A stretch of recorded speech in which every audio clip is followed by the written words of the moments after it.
ladies and gentlemen, boys and girls, I must thank the management for giving me this opportunity to address this set of very young minds, impressionable minds, with my views of the entrepreneurial dream. I have to thank Mr. Shrikant Patil, Dr. Somani, Mr. Umesh Kaur for bringing me here and giving me a very big surprise that I have to address a gathering of about 1,000 people.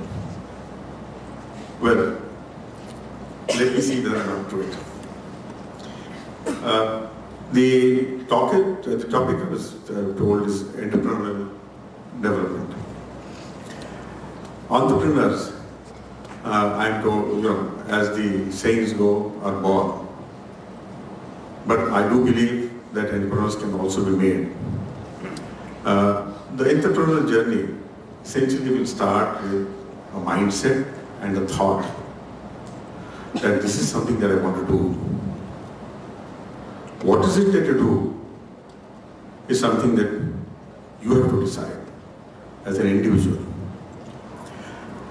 Since I am an engineer and we are all going to talk of engineering, let us talk about entrepreneurship in engineering. Now, one of the definitions of, starting with the definition of engineering, is it's an application of maths, scientific, economic, practical knowledge to innovate, design, build, research, maintain, improve structures, machine tools, systems, components, materials, processes, and all this is something that you have to learn in your engineering colleges, which means that there is a lot of basic learning that needs to be done. I'm sure that even 50 years back or today, the story is the same. When you get in here, the first year, when you're taught physics, chemistry, and maths, the first question that comes to mind, hey, what am I doing all this? I should be doing only engineering. I'm here for electrical, I'm here for electronics, I'm here to do a professional course. Well, I think the answers come much later in life. When you actually get down to solving problems, looking at solutions, unless you have that basic understanding of physics, chemistry, maths, mechanics, in great depth, it becomes difficult to do engineering.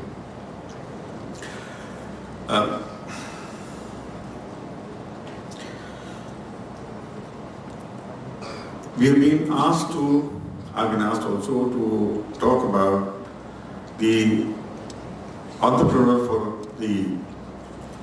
for rural development. Now, one of the challenges for India is India is a very poor country. In the rural areas, there is now electricity, there is transportation, there is communication available, but how this is to be applied in real life is the challenge for all of us.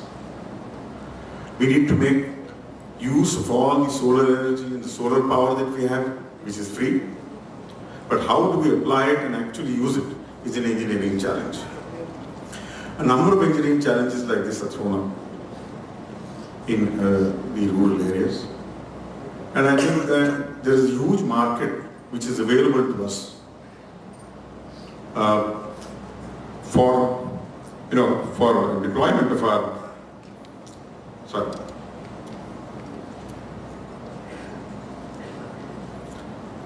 for our entrepreneurial skills to develop solutions for these people.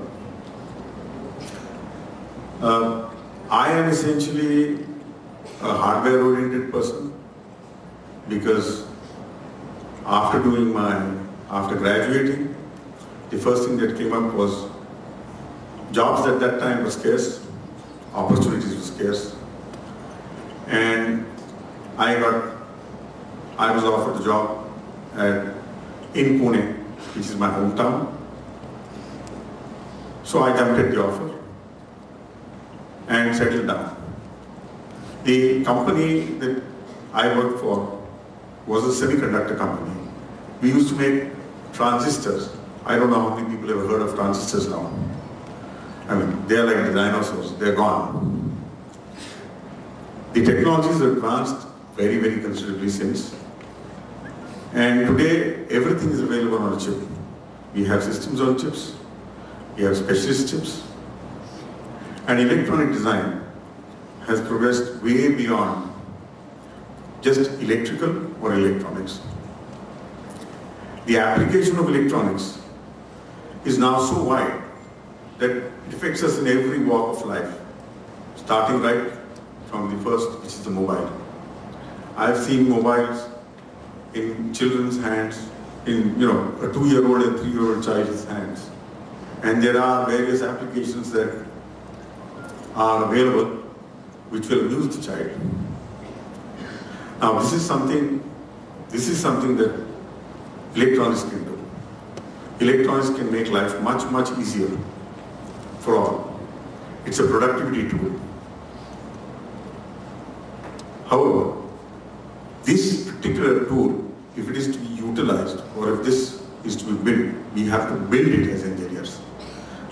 We not only have to build the application, we also have to build the platform, which is the hardware, which needs to be built. Unfortunately, in our country, electronic hardware has taken a back seat. The software industry has progressed rapidly and has reached really commanding heights. India is looked at as a force to reckon with in the software area. However, in hardware, we are lagging very, very far behind. The import of hardware into the country today is probably the second largest import after oil. And I'm quite sure that in the next couple of years, the hardware import will probably exceed our oil import bill. Our dependence on electronics from foreign shores is very, very large. The defense sector, which accounts for a very major portion of our in the country, I think 63 or 65%, that is 2/3 of it, comes from the world. It's not made in the country. A very major portion of this is electronics. Similarly, in the automotive sector, which today we boast 2.5 million plus cars as production, the majority of the electronics is still imported. This actually, to all of you, presents a huge opportunity to go into electronics.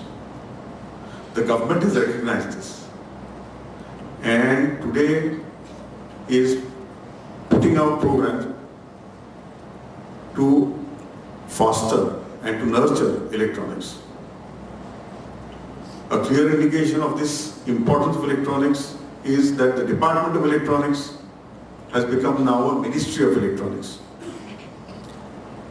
The Ministry of Electronics now is the guide, it's become the Ministry of Electronics and Information Technology.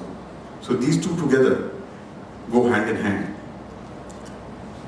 The government encourages electronics in various ways.